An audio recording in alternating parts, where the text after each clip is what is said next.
Chapitre 38. Voleur d'essence.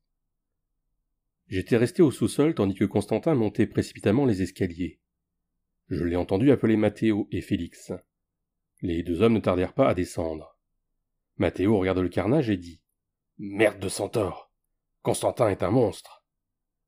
Il s'adressa à moi. « On doit ouvrir complètement la porte d'entrée et attendre dans la rue. Constantin a dit que tu devais continuer à chercher des indices sur les allées et venues des autres en ville. » Ils firent un rapide tour du sous-sol avant de remonter.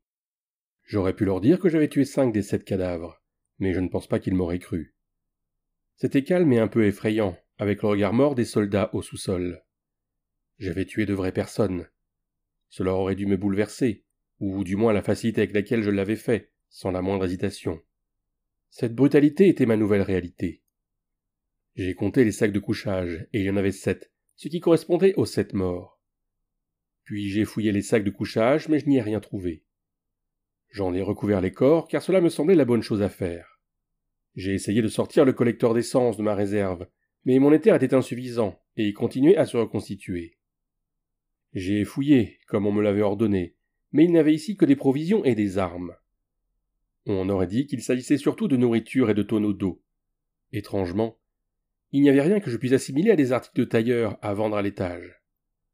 Peut-être que les propriétaires n'utilisaient pas cet espace pour leurs affaires. J'ai arrêté d'y penser, n'étant pas détective.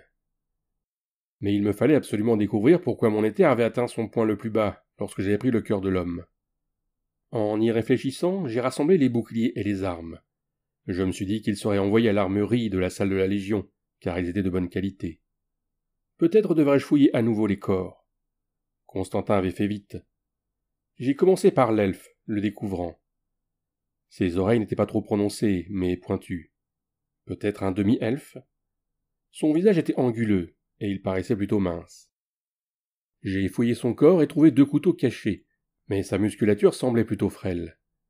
Tous les elfes étaient-ils faibles? Peut-être était-il un éclaireur et non un combattant. J'ai trouvé une bourse, mais cela me semblait étrange de la porter sur soi lorsqu'on envahissait une ville. À l'intérieur se trouvaient 5 grosses pièces. Une d'or, 2 d'argent et 2 de cuivre. Les grosses pièces valaient 10 fois les petites, ce qui représentait une somme conséquente. Elles étaient toutes frappées d'une hydre à 5 têtes d'un côté et d'une écriture non latine de l'autre. Je n'ai pas pu la lire. Je ne sais pas ce que j'ai ressenti en dépouillant les morts. J'ai rangé la bourse dans ma poche pour l'instant. Il portait aussi des bijoux, 2 bagues et une boucle d'oreille. J'ai cherché des runes, mais je n'en ai pas vu. J'ai donc supposé qu'elles n'étaient pas magiques. Cela m'a rappelé que j'avais encore mon pendentif magique du donjon dans mon espace dimensionnel, et qu'il fallait le faire identifier. Je me suis levé et j'ai regardé la naine. Elle avait tenté de se sacrifier pour me tuer. J'ai vérifié à nouveau et j'avais juste assez d'éther pour extraire le collecteur d'essence de ma réserve dimensionnelle. Je réfléchissais au risque. Et si d'autres arrivaient et que je n'avais pas assez d'éther pour le ranger et qu'il était découvert? Étais-je seulement d'accord pour récolter l'essence des morts? Et combien d'éther fallait-il pour activer l'appareil? Y avait-il seulement une essence à récupérer? Cela faisait presque 20 minutes qu'ils avaient été tués. Combien de temps pouviez-vous attendre avant de devoir récupérer l'essence d'un cadavre? Et puis merde. J'ai sorti l'appareil de mon espace dimensionnel et je l'ai examiné attentivement pour la première fois. J'ai éclaté de rire en voyant qu'il ressemblait au plateau en argent massif que les femmes gagnaient à Wimbledon. Les runes étaient magiques et je sentais qu'elles avaient une utilité, même avec le simple fait de toucher le disque en métal. Je l'ai placé sur la poitrine de la naine et j'ai canalisé mon éther.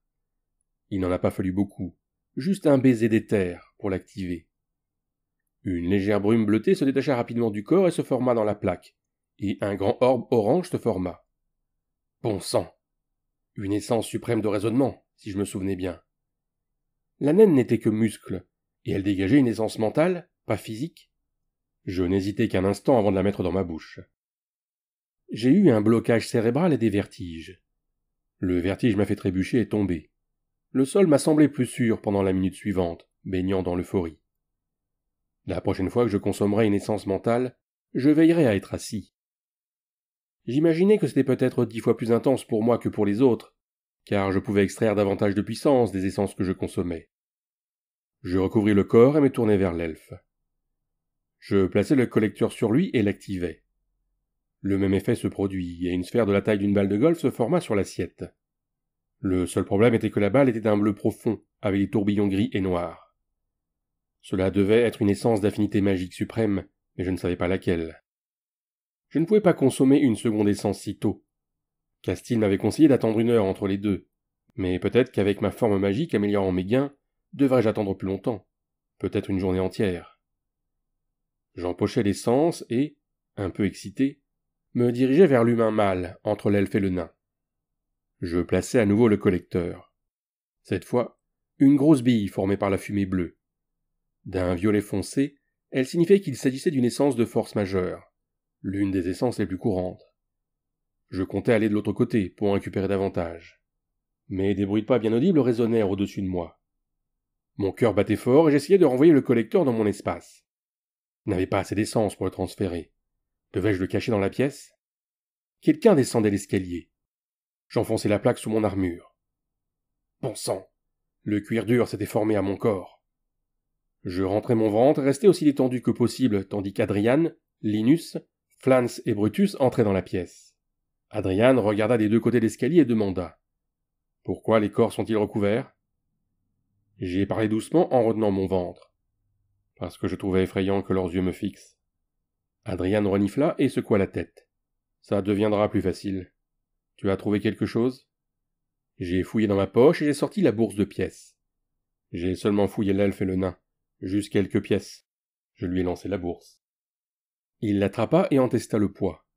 Puis il me la relança. Garde-la. Castile sera bientôt là. Tu pourras monter la garde dans la rue jusqu'à son arrivée, puis tu pourras aller te reposer. Constantin a dit que tu t'étais bien battu. Il rit doucement. Il a même dit que tu t'étais battu mieux que prévu, ce qui veut probablement dire que tu l'as impressionné. Ils recommencèrent à fouiller les corps et la pièce, et je montais dans la rue. L'aube était encore loin. Les lampadaires à huile éclairaient la ville d'une lumière tamisée. Mathéo et Félix flanquaient l'entrée, au garde-à-vous. Je m'installai un peu à l'écart. Mathéo demanda avec intérêt. « Tu as vraiment éliminé 5 personnes tout seul ?» C'est ce qu'Adrian a dit. Le collecteur me mettait un peu mal à l'aise, mais c'était supportable.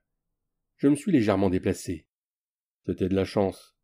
J'en ai attrapé un en bas des escaliers, et un autre venait de se réveiller. Le 5e s'est empalé sur ma lame plutôt que d'être capturé. Félix siffla. 5 victimes en une soirée. Il faut qu'on te trouve un surnom. J'ai ensuite dû les écouter et changer des suggestions de surnoms. Quand j'ai essayé de donner mon avis, ils m'ont répondu qu'on ne pouvait pas choisir son surnom. Il fallait qu'il soit donné par quelqu'un d'autre.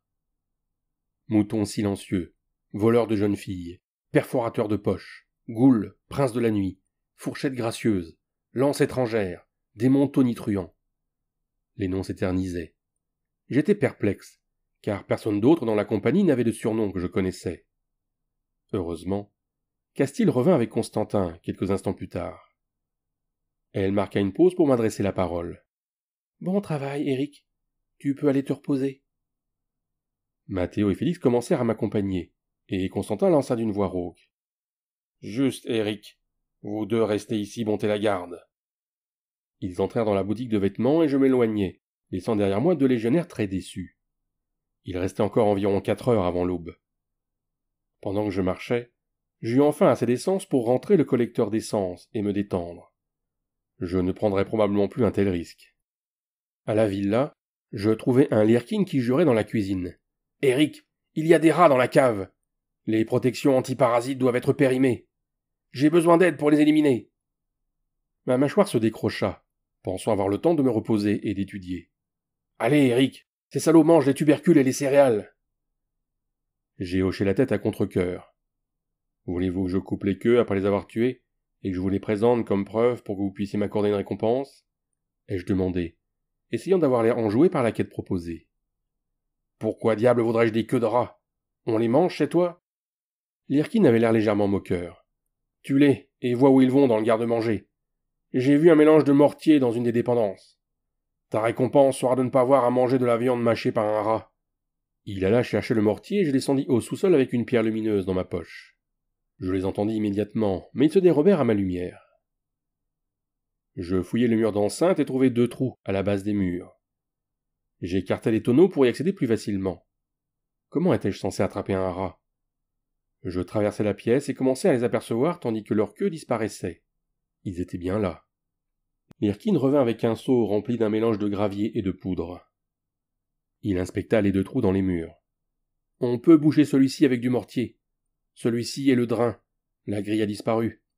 Avec les protections anti-vermine, personne n'a probablement pensé à boucher ce trou et à remplacer la grille. » Il réfléchit. « Je vais prévenir Colm. Il peut fabriquer une grille de remplacement à la forge de la citadelle. On la bouche avec une caisse pour l'instant. » Nous avons mélangé le mortier avec de l'eau et avons comblé l'autre trou. « Je dois commencer à préparer le petit déjeuner. Je suis sûr que tu as le problème des rats bien en main, » me tapota-t-il le dos avant de monter l'escalier avant que je puisse répondre. J'ai passé des heures à chasser les rats au sous-sol, en écrasant 3, mais je l'entendais encore d'autres. Ça me rendait fou. J'ai eu une idée et j'ai déposé un petit tas de céréales, de fromage et de viande dans un coin éclairé par une pierre lumineuse. J'ai reculé jusqu'à la limite de portée de mon espace dimensionnel, environ 3 mètres, et j'ai entendu. J'avais regagné assez d'éther pour essayer. 10 minutes plus tard, le premier rat, prudent, s'est dirigé vers la pile, puis un deuxième. J'ai attendu qu'ils soient ensemble pour les envoyer dans mon espace dimensionnel. Les 2 rats ont disparu et j'ai senti une intense réaction lorsque mon éther atteint son point le plus bas. C'était encore plus intense que lorsque j'avais pris le cœur de l'homme 5 heures plus tôt. Je me suis assis avec une migraine, essayant de comprendre. Tout être vivant semblait résister à mon espace dimensionnel. Peut-être que cette résistance importait peu, mon infinité spatiale étant si forte. J'avais toujours gagné le concours de volonté. Y avait-il un attribut mental lié à cette résistance? Peut-être la résilience. Peut-être était-ce le trait magique de la résistance à l'éther. Des questions auxquelles il me faudrait répondre. J'ai écouté longtemps sans rien entendre. Je suis monté triomphalement avec les 3 rats morts. Des hommes prenaient déjà leur petit déjeuner à la cuisine, de retour de patrouille. On s'est moqué de moi, me traitant de tueur démoniaque de l'armée bartiradienne. Le nom que Félix et Mathéo ont choisi était Lota Morte. Ça voulait dire quelque chose comme arraché à la mort ou mort propre. Lirkin m'a consolé et m'a dit que ça ne durerait que quelques jours avant que tout le monde l'oublie. J'ai mangé à ma faim un porridge garni de noix au miel et de fruits. Nous avions aussi du bacon épais à côté. Ce n'était pas l'effort culinaire habituel de notre cuisinier, mais il avait été occupé avec les rats une bonne partie de la matinée. Je suis rentré dans ma chambre après m'être régalé du petit déjeuner. Il me restait encore une chose à tester. J'ai attendu des heures, anxieux, et lorsque mon éther fut à moitié plein, j'ai ouvert la fenêtre et expulsé les rats de mon espace dimensionnel. Ils ont chuté d'1,50 m, ont été brièvement assommés par la chute, puis se sont enfuis. C'était très intéressant. Il n'a fallu qu'un peu d'éther pour les faire sortir, et les rats ont survécu. Ils n'avaient pas été blessés par leur séjour dans mon espace dimensionnel.